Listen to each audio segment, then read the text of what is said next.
Hello everyone and welcome to another Smart Arts Weekly Challenge video. My name is Jake and today we'll be doing the final challenge prompt for this month, those words being night sky.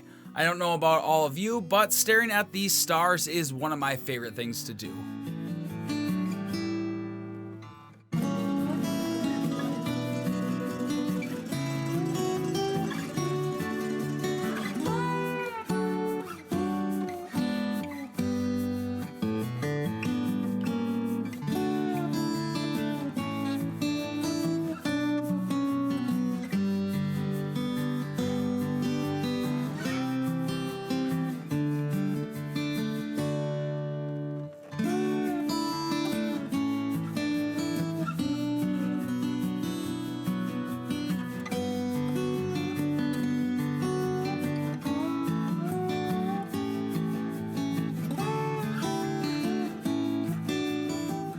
So coming into this piece, I really wanted to make something really simple, but still carried the idea of night sky. So I decided to make this silhouette of a wolf howling at the moon. This piece shows how you can take simple shapes and low amounts of lines to really capture an idea of what you're looking at. But I'm gonna go howl at the moon and I'm gonna see if I can get my dogs to join me, and I will see you all at the end with the final results.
Alright everyone, that is it. Our completed piece using the words night sky. Now I think this turned out pretty cool, but you're gonna have to let me know what you think down below. Now make sure you don't forget about the other weekly challenge prompts. If you don't know where they are, check the back of your brochure. They're gonna be right on the bottom corner there for you. And make sure you subscribe with notifications on so you don't miss videos like this one where I try to tackle these challenges myself. And if you enjoy my work, make sure to check me out over my personal channel over at Naughty Egg Draw. The link's gonna be down in the description. But that is all for today everyone, and I will see you all in the next video. Bye!